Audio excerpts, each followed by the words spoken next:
বন্ধুগণ, আমরা গত ফ্যাসিস্ট রেজিমে ঢাকা বিশ্ববিদ্যালয়ে ভয়াল একটা সময় পার করেছি। বিশেষ করে গণরুম, গেস্ট রুম ছিল একটা আতঙ্কের নাম। পুরো বাংলাদেশের প্রত্যন্ত অঞ্চল থেকে ছেলেমেয়েরা আসতো, এসে তারা গণরুমে প্রথমেই পতিত হইতো। একটি 4 জনের থাকার স্পেসের রুমে 40 জন থাকতো, যেখানে ন্যূনতম এক একটা কনসেন্ট্রেশন ক্যাম্পের মতো ছিল। আমার ধারণা হিটলারও সম্ভবত এতটুকু মানবতার নাম নিয়ে এতটুকু অমানবিক কোনো কাজ করে নাই।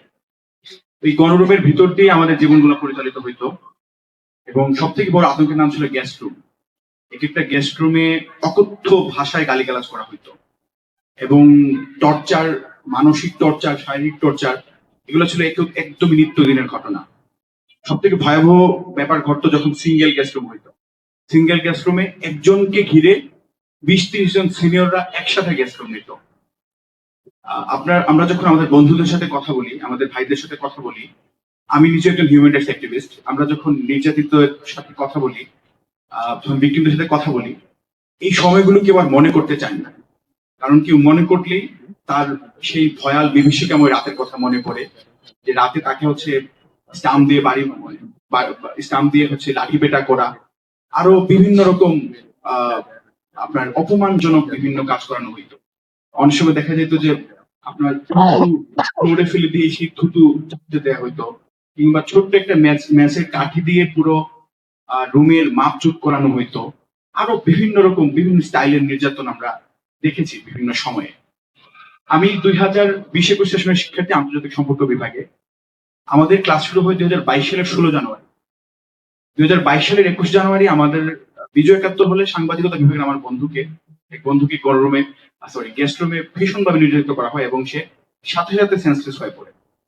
তো সেই ঘটনাকে কেন্দ্র করে আমরা ফার্স্ট ইয়ারের আমরা বন্ধুরা, আমরা যারা রাজনৈতিকভাবে সচেতন ছিলাম, আমরা রাজুতে মানববন্ধন করি, এবং সেই মানববন্ধনের সঞ্চালক ছিলাম আমি। তো তখন থেকে আমি ছাত্রলীগ, এনএসআই সহ রাষ্ট্রীয় বিভিন্ন রাষ্ট্রযন্ত্রের টার্গেটে পরিণত হই, এবং এর পরবর্তী 1 বছর আমাকে সার্ভেলেন্সের ভিতর দিয়ে রাখা হয়। আমাকে বারবার বিভিন্ন সময় এনএসআই এর বিভিন্ন অথরিটি আমাকে কল দিত, বলতে আমার সাথে দেখা করতে চাইতো, চা খেতে চাইতো, মানসিকভাবে অনেক সময় প্রেশারাইজ করার চেষ্টা করতো। তো আমরা যেহেতু শিবির করি, এবং আমাদের বড় ভাইরা সবসময় আমাদেরকে ইনস্ট্রাকশন দিতেন এইসব ব্যাপারে, ফলে অতটা এই জিনিসগুলো আমরা খুব সুন্দরভাবে সামাল দিতে পেরেছিলাম। কিন্তু একজন সাধারণ শিক্ষার্থী কিংবা যারা সবসময় এভাবে নির্যাতিত হয়ে আসছে, এক একটা দিন, এক একটা রাত, এক একটা সময়, এক একটা ঘন্টা, এক একটা মুহূর্ত কাটাইতো বিভীষিকাময় অভিজ্ঞতার মধ্য দিয়ে। অনেক সময় দেখা গেছে যে শিক্ষার্থীটা ফজরের নামাজ পড়তো, যে ছাত্রটা, তাকে হচ্ছে শিবির হিসেবে সন্দেহ করতো। শিবির হিসেবে সন্দেহ করার মাধ্যমে তাকে কিছুদিন সার্ভেলেন্সের ভিতর দিয়ে রাখতো, অবজার্ভ করতো, এবং দেখা যেত যে সপ্তাহে যদি 5 দিন সে ফজরের নামাজ আসে, তাহলে ধরে নিত সে কনফার্ম শিবির, এবং এর পরই চলতো তাকে বিভিন্ন রকম নির্যাতন। তো আমরা দেখতাম যে আমাদের ভাইরা যে এক হলে থাকতেন, এবং ফজরের নামাজ পড়তেন অন্য হলে, যেন এই সার্ভেলেন্সের শিকার না হইতে হয়। তো শিবির একটা মুসলিমদের সংগঠন, প্রতিষ্ঠা লগ্ন থেকে শুরু করে আজকে পর্যন্ত শিবির ভয়াবহ রকম বিভিন্ন টার্মোইল সিচুয়েশন পার করে এসেছে। আমরা হাসিনা রেজিমের সময় দেখেছি পুরো দেশব্যাপী শিবিরকে মারা একটু মোটামুটি জায়েজ ছিল। আমরা দেখেছি জাহাঙ্গীরনগর বিশ্ববিদ্যালয়ে এক একটা অতিথি পাখিকে মারলে 500 টাকা জরিমানা দেওয়া হইতো, কিন্তু জাহাঙ্গীরনগর বিশ্ববিদ্যালয়ে কোনো শিবিরকে মারলে সবাই সেলিব্রেট করত। এটা ছিল নিত্যদিনের ঘটনা। তো সেই জায়গা থেকে আমরা নির্যাতিতের প্রতি কথা বলতে আমরা দায়বদ্ধতা ফিল করি।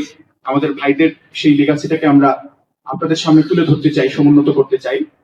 সেই জন্যই আজকের এই আমাদের আয়োজন, নির্যাতিতের আত্মচিৎকার, গণরুম গেস্ট রুমের ভয়াবহতা। আপনাদের সবাইকে অনেক ধন্যবাদ। আসসালামু আলাইকুম।